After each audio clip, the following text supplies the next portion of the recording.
l'Observateur, je suis content de dédier cet épisode aux fans de la première heure de POA qui aiment à me rappeler et me dire « Mais vous savez, dans le temps, vous alliez tout seul voir des collectionneurs insensés dans la campagne française avec des voitures uniques. » Eh bien, soyez contents parce que nous sommes dans la campagne française, dans un lieu unique, et on va parler d'une marque et d'un modèle. L'intro est facile, mais elle est vraie. C'est une voiture anglaise, j'ai envie de dire qui est plus exclusive qu'une Bentley, plus rare qu'une Aston Martin, et il faut être franc par rapport au grand public, complètement inconnu de la plupart d'entre nous. Il s'agit de la marque Bristol. Et on va rencontrer un collectionneur qui a un modèle de 67, vous allez voir, la voiture est sublime. Mais pour nous en parler avant, on va retrouver le ministre des voitures de collection. On ne le voit pas souvent sur POA, mais quand il est là, c'est un privilège. Alexandre Guirao. Vous allez bien, monsieur le ministre? C'est grâce à toi, hein? Ah, écoute. C'est grâce à toi qu'on va voir une voiture, une rareté. Là, ouais, on va voir une rareté. Moi, ça me fait plaisir aussi parce que c'est la seule que je connaisse. Pratiquement la seule en France, Il y en quoi. a très très peu en France déjà, des Bristol. Et celle-ci, alors la 400... Alors attends, avant de rentrer dans la Ouais. voiture, il faut un peu expliquer aux gens en 2 minutes, parce que Bristol, marque anglaise, qui faisait des avions Ouais, avant Bristol, avant c'est la guerre. On peut marcher. tu sais, Fabricant j'ai- d'avions, donc Première Guerre mondiale, ils en Ouais. ont fait pas mal. C'était le début de l'aviation de Ouais. guerre. Puis à la fin de la guerre, ils se sont retrouvés avec plein de gens dans une usine et beaucoup moins d'avions à fabriquer. Ouais, tu m'étonnes. Ouais. Donc ils ont meublé un petit peu l'entre-deux-guerres et quand ils ont vu venir la suivante, ils se sont dit là, faut pas qu'on se loupe parce que sinon on ferme après la guerre.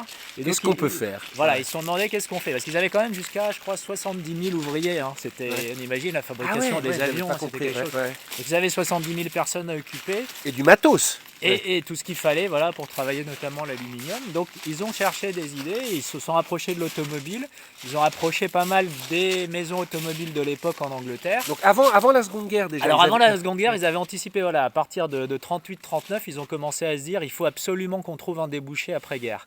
Et donc ils se sont rapprochés de Frazer-Nash, qui était une autre maison anglaise plus ancienne, et puis ils ont commencé à cogiter sur une voiture pour l'après-guerre.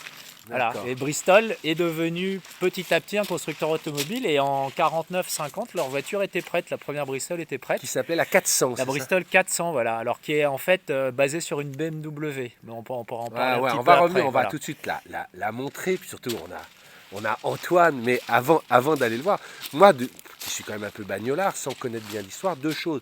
Bristol, c'est le nom de la ville anglaise, c'est pour ça Oui. qu'il portait ce nom-là. Voilà, parce qu'ils ont commencé, les avions étaient faits sur un petit aérodrome qui était aux portes de la D'accord. ville. Donc le logo d'ailleurs de Bristol, en fait, c'est le blason de la ville de Bristol. C'est la petite info pour briller dans les dîners. Et la deuxième, parce que moi j'en vois de temps en temps, et j'ai l'impression que c'est toujours la même carrosserie, mais on va aller, parce que la voiture a duré très très longtemps. Elle a duré très longtemps. Voilà. ouais. Mais on va Ouais. aller voir Antoine. Bonjour Antoine. Merci. Alors Antoine, on est chez vous. Oui. Déjà merci parce que vous nous recevez, vous nous avez accueillis dans d'autres épisodes, on va voir.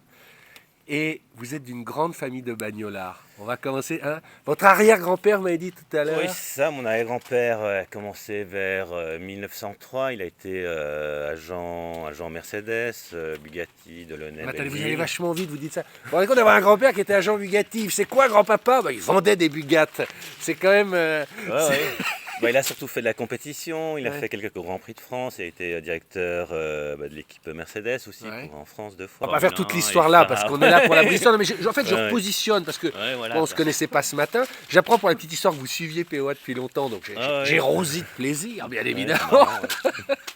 Mais donc votre père, lui, donc 3e génération, ne travaille pas dans l'automobile, mais il collectionne en fait. Oui, voilà, oui. Oui. Et il achète cette Bristol parce que votre grand-père quand même avait été à un moment agent Bristol. Oui, il a été agent Bristol sûrement à l'époque de la 400, fin 40, début 50. Oui. D'accord. Alors je sais pas combien, mais Alexandre un an, vient de bon. joindre avec la discussion avec nous. On va présenter la voiture, mais j'aime bien remettre un contexte. En fait, la 400 va évoluer. Celle-là, celle que nous avons, c'est une 409. 409, voilà. Donc entre 50 et 67, il y a 9 versions, mais à peu près Ouais. sur la même Alors, carrosserie. mais tu as eu quand même 2 générations de voitures. C'est-à-dire que de la 400 jusqu'à la 407, ça a été des voitures avec un moteur 6 cylindres BMW. Ouais, Voilà. Et à partir de la 407, ils sont passés au V8 Chrysler d'accord. pour chercher un moteur plus puissant et puis faire des voitures un petit peu plus grosses, un petit peu plus lourdes, un D'accord. petit peu plus bourgeoises, Mais- etc. Mais Voilà. pour que les gens comprennent, Antoine, ça, c'est des voitures qui boxent dans la catégorie des Bentley, des Aston, c'est des voitures de vrais connaisseurs. Exactement, Ça ouais. n'a jamais cherché à faire de la pub d'ailleurs. C'est Oui, voilà, ils ouais. faisaient pas de pub, ils avaient un showroom, puis surtout leur slogan c'était les Bristol, c'est pour les personnes qui trouvent les Bentley ou les Rolls trop communes. D'accord. Alors juste, on va avoir le C'est temps, on va City. aller faire un petit tour, mais ouvrez la porte, les gens vont comprendre parce que c'est là j'ai envie de tin tin tin tin tin tin tin tin. C'est tellement british. Le cuir camel, les boiseries, tous les compteurs Smith là, enfin, boîte auto Exactement. à oui, boutons. 3 vitesses, ouais. Venez, ouais, 3 vitesses. Ouais. C'était fréquent ça d'avoir des boîtes à boutons comme dans les Facel ou les choses Ouais, comme ça. ça s'est fait pas mal au début des boîtes automatiques parce qu'on cherchait tout simplement quelque chose qui fasse moderne et puis qui gêne pas la console centrale. Et puis c'est après qu'on s'est mis à remettre des leviers parce qu'il fallait qu'il y ait un levier et que ça fasse. D'accord. Ça se voit quoi. Mais là on cherchait plutôt la discrétion. D'ailleurs Bristol est repassé à des leviers en fait un peu plus tard. Alors- Après la 409 c'était des leviers. Comment on peut l'apprendre? C'est un gros coupé GT, c'est une grosse. Ah ouais, c'est une routière. hein, ouais. c'est une routière. Ah ouais. C'était fait pour. Et alors, c'est l'une des particularités parce que la marque a produit presque cette carrosserie, on en voit pratiquement jusque dans les années 2000, c'est ça? Oui, en fait, après, la voiture a évolué. Alors, la série des 400 a évolué jusqu'à la 411. Donc là, Ouais. on arrive pratiquement au milieu des années 70. Ouais. Et après, il y a eu une troisième génération de voitures avec un design plus rectangulaire, plus années Ouais. 70, qui ont pris des noms de leurs avions, Beaufighter, Blenheim, Ah, Beaufort, Brigand, tout ça.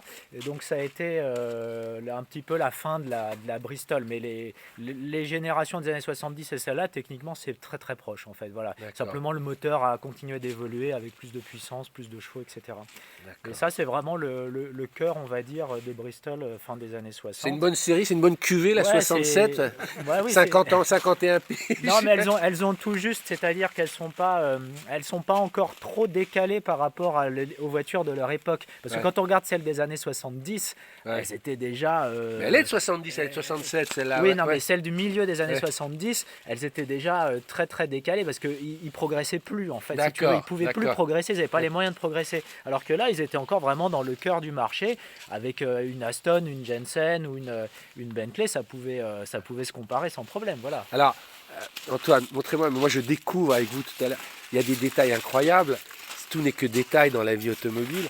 Ces grandes lanières, c'était comme ça vraiment, on a l'impression Ouais, tout à d'une fait, tringle à rideau, c'est pour accrocher la portière, Ouais, voilà, juste une grande poignée. comme ça, avec un petit truc tressé à la Napoléon.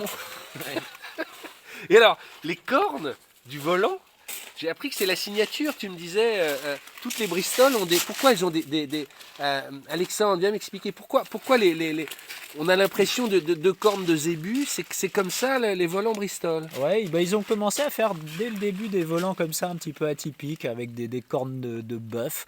Bon, je connais pas vraiment l'origine de ce dessin de volant, mais en tout cas, il est typique à Bristol et ils l'ont fait très tardivement. Ah, t'as d'autres signatures sur la voiture, il faut montrer la trappe, Alors. trappe latérale, parce qu'il y a...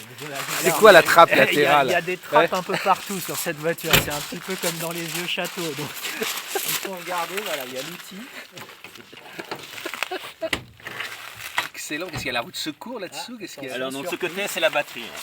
Ah ouais, Et de l'autre côté, il y a la roue de secours et les fusibles. c'est une grosse batterie. Et alors tu vois qu'en fait, parce qu'ils avaient cette fantaisie de mettre des trappes partout, la roue avant est très très loin en avant en fait. Hein. Et du coup on a un empattement qui est immense. Tu n'as aucune voiture à l'époque où tu as la roue aussi en avant par rapport à l'habitacle. Alors bien qu'après, dans les années 90, les Américains aient fait ce qu'ils appelaient des cab forward, où ils ont tout ravancé à l'avant, Ouais. mais pour des questions d'implantation mécanique et d'aérodynamique. Mais là, c'était pour des raisons d'architecture. Ils avaient décidé qu'il fallait la roue de secours accessible, pas au fond du coffre, pas perdue. Donc de l'autre côté, on a une roue de secours Ah, on va aller la voir. qui est très facile à sortir quand on en a besoin. Tu l'avais jamais ouvert, mais tu vois, vous l'aviez jamais ouvert, c'est le truc. Et donc la roue de secours là, Voilà. Voilà. Parce que en fait, Bristol, il faut voir que c'est comme toutes ces petites marques qui voulaient faire mieux que les autres. ouais. Alors eux, ils venaient des avions, donc ils disaient, mais l'automobile, c'est nul, c'est lourd, ça rouille, donc on va mettre de l'aluminium, nous on vient de l'aviation. toute la carrosserie Donc, est en toute la alu. carrosserie est en aluminium. Ouais. Donc ils ont pas mal travaillé avec les Italiens, avec Touring, avec les gens comme ça.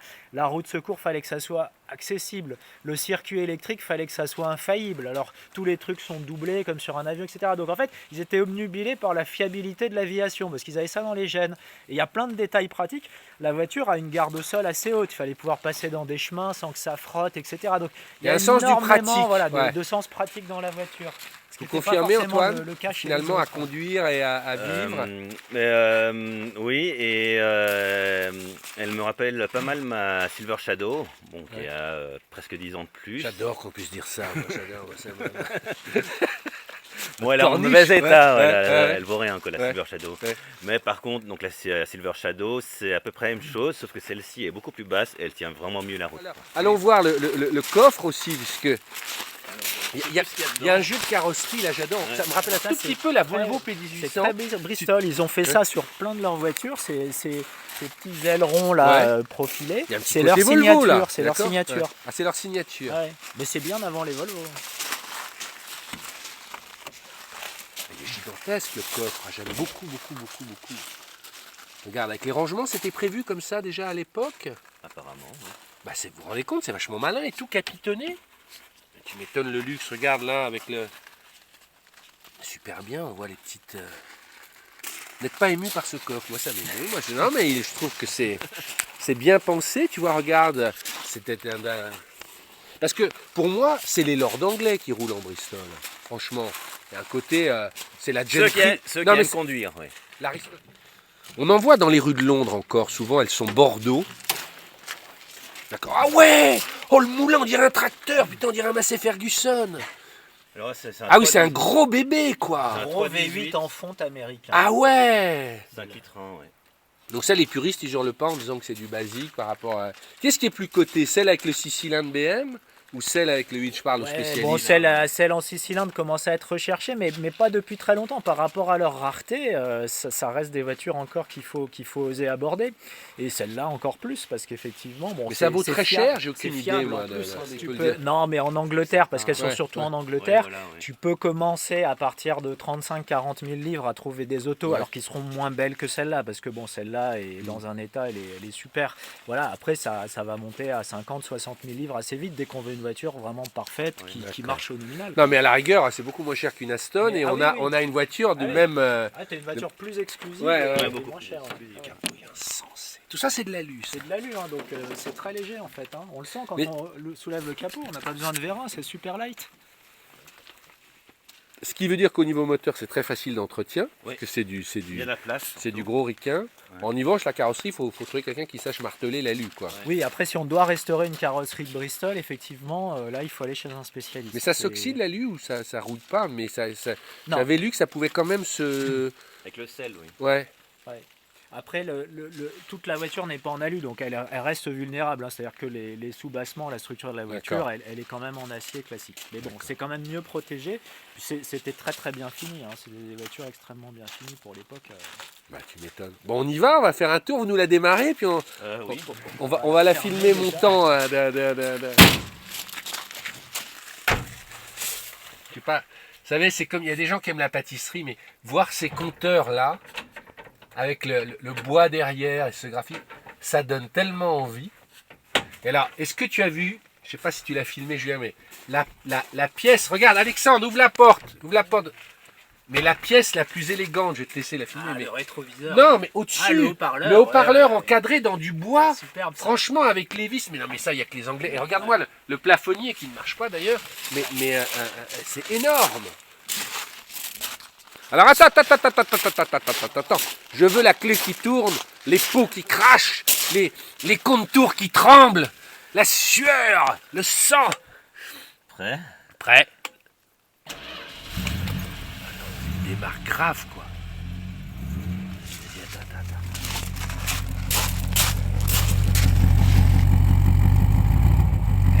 Il n'y a pas à dire, mais le V8. Ouais. J'ai l'impression d'avoir vraiment une américaine, mais Ouais, alors que ouais. pas du tout. Ah, c'est drôle. Ouais, moi, je trouve que le V8, c'est le bruit. C'est plein. C'est plein, un V8. C'est généreux. Donc là, tu es en neutral, voilà. Oui, exactement. Donc drive pour avancer. Ouais. Et il n'y a que 3 vitesses. C'était une boîte GM aussi, du coup ou Chrysler, oui. Une boîte Chrysler. Ouais, Ouais. c'est un V8 Chrysler. Là. Ouais, Et oui. ça développe combien de chevaux là?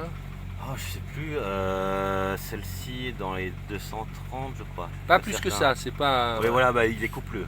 D'accord. Bon, Certain. tu vas avancer doucement, on va la filmer, puis je monte en tant que passionné. Je vois. Première fois dans une Bristol. Regarde, vas-y, j'adore. Ah, qu'est-ce que c'est chou ça. Voilà, regarde le détail. Voilà, on y va.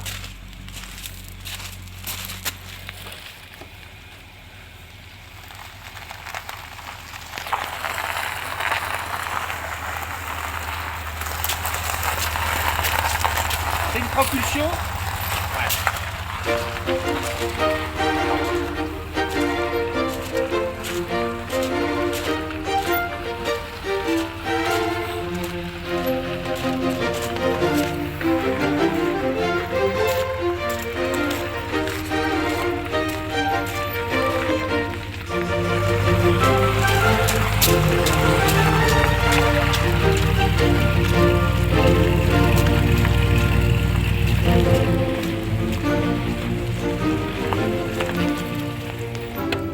Je rentre dans le boudoir. Désolé, j'ai un peu salopé tes moquettes. Ah, non, ça va. Ah, qu'est-ce que c'est beau. Il y avait une clim là-dedans ou... Alors non, pas de clim. Alors bah, je découvre sa puissance pour enlever de la buée. Je vois qu'ils sont derrière. C'est facile à conduire? Oui, ça tient le cap. Il n'y a pas trop de jeu dans la direction.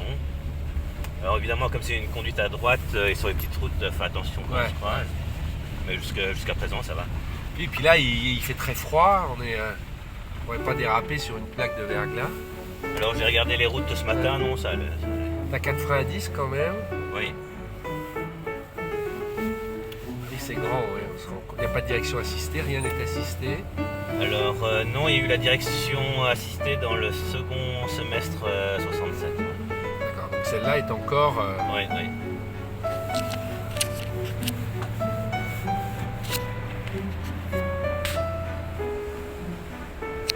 magnifique. C'est... Hop là. Pardon. C'est ma faute.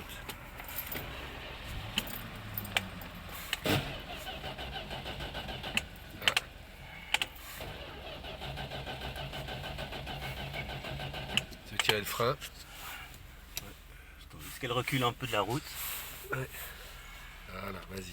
Voilà, les aléas du direct. Bah j'adore, c'est la vraie vie. C'est engorgé, tu crois? Là, elle est pas chaude, là. Ici. Si, parce que water. Ouais. Alors je sais quand elle est trop chaude, elle se Ouais. coupe. Parfois. Voilà.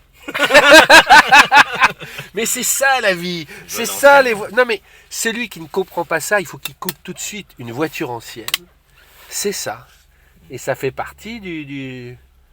Voilà. Alors c'est pour ça qu'il faut rouler plus souvent avec. Quoi. Ouais. Ça, on découvre. Ouais. Vas-y, on va aller voir. Oh, regardez-moi les chaumières. Hop là. On va les laisser un peu refroidir. Le Ouais. brave homme, on va vérifier que tous les trucs d'allumeur soient bien dessus. Vas-y, on fait une petite vidange. Ah bah moi, tu sais, moi je suis... Elle sort des vidanges. Elle sort de vidange. Hein. Et C'est un moteur On fait voir tracteur. en Hein. garage. Ouais.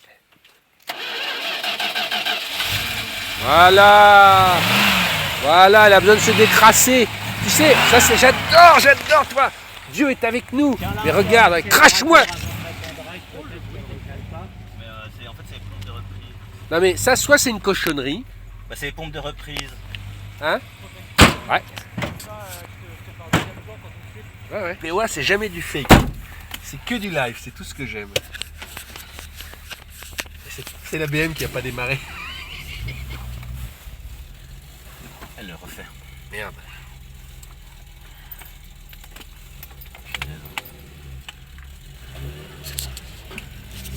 Mais le frein à main parce que... Ils ont rien.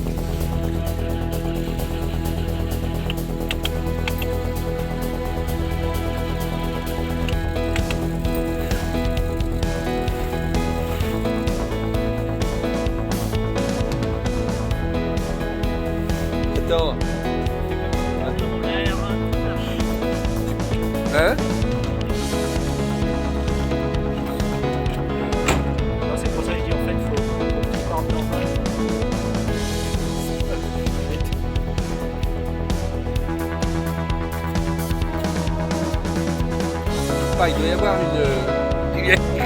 il rit plus. Non, mais je plaisante.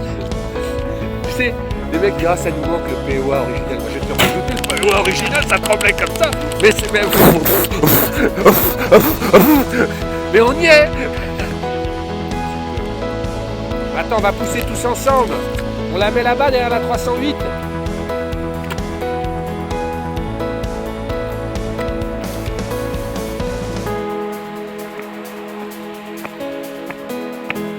Je vais revoir ma Normandie.